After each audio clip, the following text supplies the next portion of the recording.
Welcome to this technical guide on the Dyson V8. We are Kelatos Informatica, specialists in technical repair.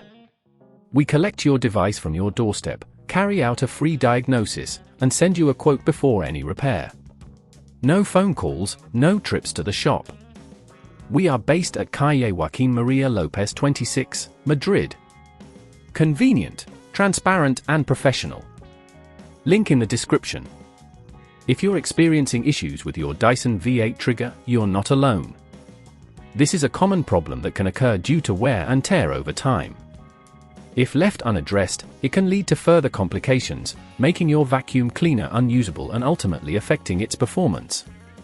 To successfully tackle this repair, you'll need a few tools: a small Phillips screwdriver, a flathead screwdriver, a pair of tweezers, and a replacement trigger for your Dyson V8. Now, let's get into the step-by-step repair process. First, ensure your Dyson V8 is unplugged.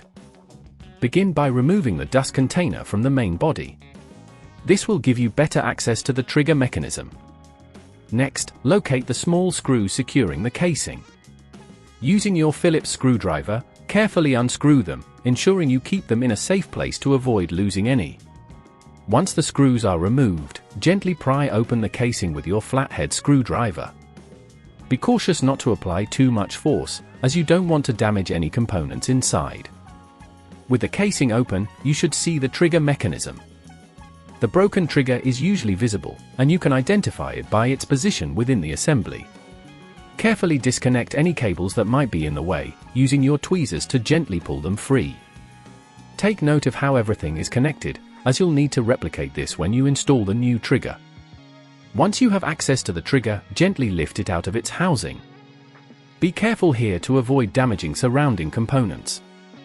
Now, take your replacement trigger and position it precisely where the old one was seated.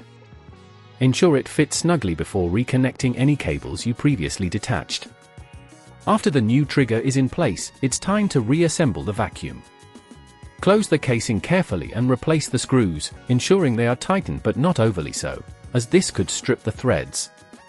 Finally, reattach the dust container and plug your Dyson V8 back in. Test the trigger to confirm it's functioning as expected. If at this point you feel it's getting too tricky, remember that at Kelatos we collect your device from your door and return it fully repaired. To prevent this issue from recurring, ensure you regularly clean your Dyson V8 and avoid using it in excessively dusty environments. Regular maintenance can greatly extend the life of your device and its components. If you'd rather not risk damaging your device, at Kelatos we collect, repair and deliver back to your door anywhere in the UK. Link in the description.